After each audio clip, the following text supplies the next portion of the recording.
Saudações fantásticas! Sejam todos muito bem-vindos ao Olhar do Editor, novo quadro aqui no canal da Fantásticos Editora, em que nós vamos apresentar o capítulo de um livro de um autor que está desenvolvendo uma obra de fantasia, sci-fi ou horror, para que você possa entender um pouco de como os editores veem um texto prosaico, falando sobre técnicas que não são de forma alguma regras, mas que podem fazer com que a sua obra tenha um engajamento, um envolvimento muito maior com aqueles que pertencem ao seu público-alvo e, portanto, propensos aí consumidores do seu livro. Eu sou Simon César, editor aqui da Fantásticos Editora, e te convido a já se inscrever aqui no nosso canal, caso ainda não tenham feito, e dar um like se esse vídeo aqui for produtivo para você que quer escrever uma obra de literatura fantástica.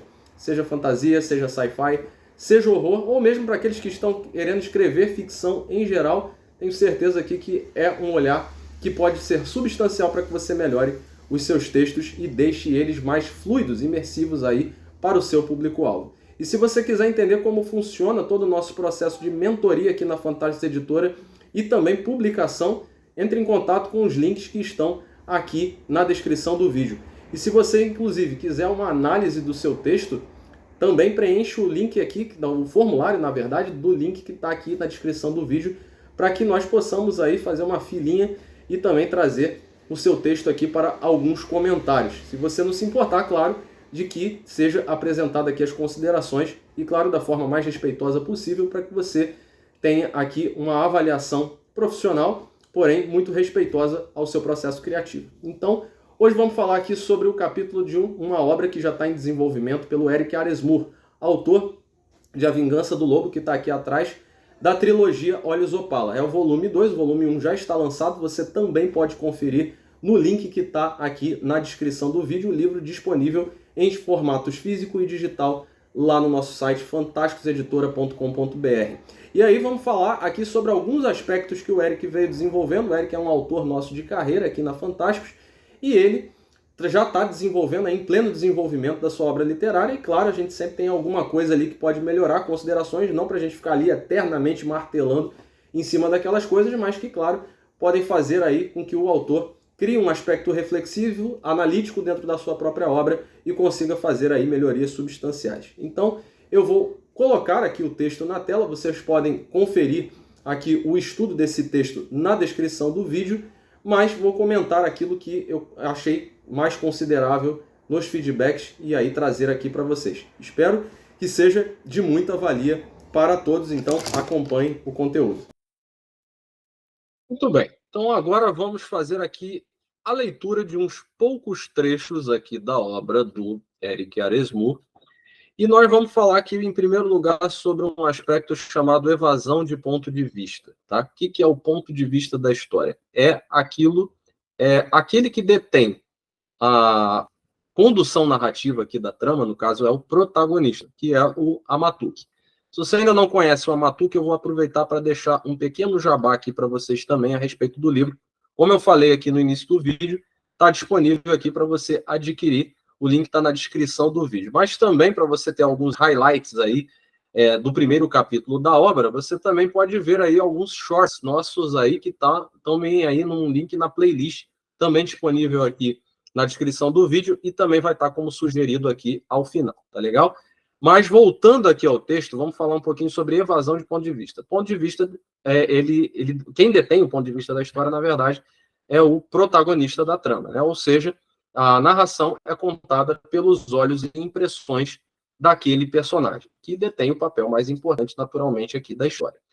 Sabendo que o Amatuque é aquele que tem o papel mais importante, então a cena começa a ser mais relevante, todas as ações que vão acontecendo, ao que acontece a ele, as impressões que ele possui, e naturalmente também aquilo que ele pode ver. Não necessariamente só o que ele pode ver, mas as impressões também que estão ali. Então, o que nós recomendamos? Que você evada o mínimo possível do ponto de vista do protagonista. Se há personagens que estão passando por outras situações, mas isso não condiz com impressões que o protagonista pode ter, então evite, porque muitas vezes isso pode ocasionar de você acabar dando foco demais em outros personagens que não detêm de um papel principal, que são coadjuvantes, que são coprotagonistas, que são aliados, que são oponentes, né? Existem diversos papéis de personagens que você também pode conferir no nosso curso, Palavras Mágicas. Se você quiser entender mais sobre a mentoria, tá? E o nosso curso também, não deixa de entrar em contato aqui pelos links que estão disponíveis, né, os contatos que estão disponíveis aqui na descrição do vídeo. Mas vamos lá. Já sabendo, então, que o Amatuki é o detentor do ponto de vista da trama, então vamos aqui se atentar a esse parágrafo. Jatos vieram como uma torrente e os pés de Amatuki saíram do chão. O Inácio curvou em obediência a Deus e estapeou a superfície com força, jogando-o contra a base do mastro. A espuma se abriu em duas asas nas laterais, as quais o vento soprou contra a tripulação.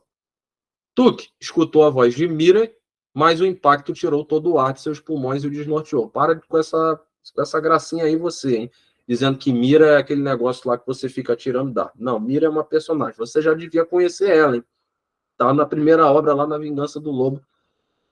O primeiro livro aqui da trilogia Olhos Opala. Link na descrição do vídeo para você adquirir. Então, o que acontece aqui? Aí, logo depois, nós temos o seguinte.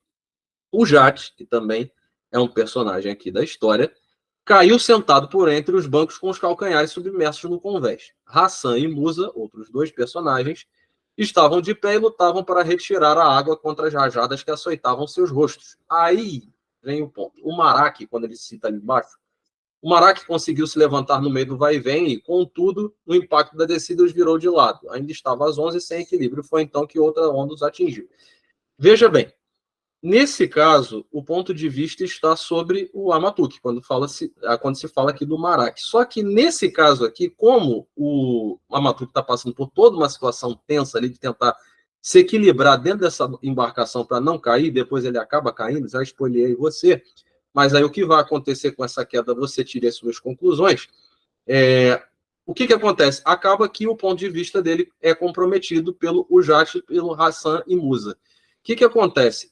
É proibido que se foque, que você fale do que está acontecendo com outros personagens? Não.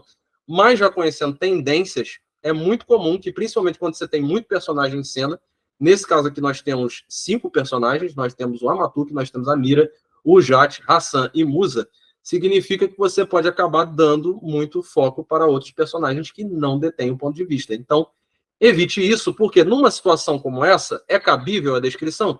Sim, mas nós recomendamos, isso não é uma regra, mas nós recomendamos que você evite, porque isso pode criar tendência no seu texto para você acabar dando foco demais em outros personagens e esquecendo seu protagonista. Então é bem importante ter atenção nesse tipo de aspecto. Aqui tem um outro feedback que, nesse parágrafo aqui em especial, o Eric fez o seguinte: todos os sons voltaram em um instante, como se retirassem um tampão de seus ouvidos. E aí, ó, tá marcado aqui de amarelo de pouco tempo. Precisou de pouco tempo para se orientar. Por quê? Aqui estava escrito assim: precisou de um instante para se orientar. Aí, ou de instantes para se orientar. Note que instante apareceria 2 vezes aqui dentro desse mesmo parágrafo. Isso aqui a gente chama na editora de impressão de redundância gramatical. Significa que é aquele ruído que você provoca no texto quando você está repetindo palavras. Então, o recomendável é justamente que você evite isso, porque na língua portuguesa fica aquela coisa repetida, né? E a sonoridade na experiência íntima ali da leitura não é legal, né? É bom que você evite. Tem muita gente que acaba se desesperando para trocar, por exemplo, por um sinônimo, né? E nem sempre isso é bom. Na verdade, muitas vezes isso causa uma impressão de letargia ou de inércia dentro da prosa, porque você está se referindo à mesma coisa pela segunda vez dentro de um parágrafo, sendo que você não precisaria ter feito a referência, né? Na verdade, você poderia ter seguido o texto, dando a impressão de progresso nele. Então, ao invés de repetir as palavras aqui em um instante e precisou de instantes para se orientar, a gente evita esse ruidinho aí, tá legal? E por fim, o último feedback aqui, o terceiro feedback que eu tenho a colocar para o texto do Eric, está aqui já no final do capítulo. A diferença era que, ao invés do frio do oceano, sentia que algo envolvia com ternura, como se estivesse em um útero. O sol nasceu e se pôs mais 2 vezes antes que Amatuki vislumbrasse uma longa faixa cinza no horizonte. Então, não se surpreendam com esse mais 2 vezes, são características world-buildescas aqui do nosso querido Aresmo. Mas o ponto aqui é o seguinte: a gente tem uma passagem temporal que também eu recomendo que você evite, principalmente quando isso compromete de alguma forma o ritmo do capítulo. Então, assim, o que eu posso dizer sobre esse capítulo em si? Ele é muito intenso, ele é extremamente intenso. E aí chega no final, o Amatuk vai começar a descansar, se recuperar ali da forte tensão que ele passou. E no final ele vai dormir e tal, descansar, e ainda passa para o dia seguinte e já está tudo bem. Num capítulo em que você preza pela tensão, das duas uma recomendação aqui. Ou é que termine com um cliffhanger, que a gente também trabalha como gatilho da curiosidade ou da antecipação, em que você consegue fazer com que o leitor fique curioso para saber se o bicho vai morrer ou se não vai.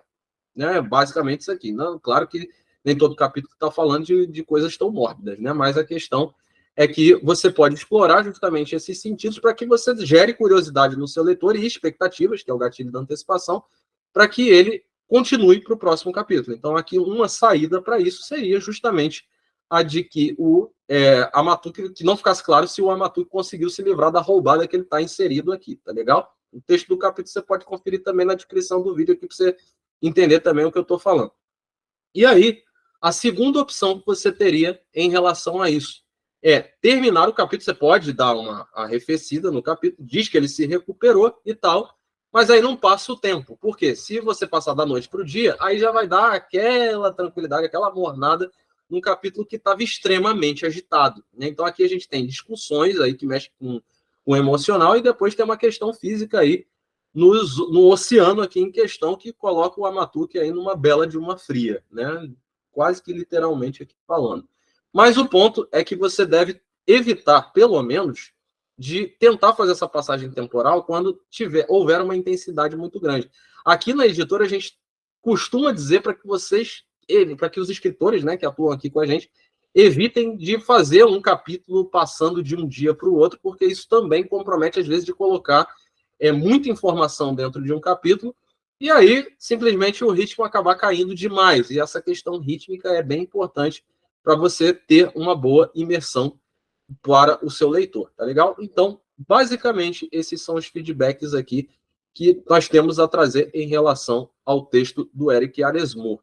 Tomem cuidado com esses pontos, espero que vocês tenham aqui vislumbrado, né, um pouco do que aconteceu nessa obra, para que vocês possam utilizar aí na obra de vocês de uma forma bastante saudável para que a prosa se desenvolva.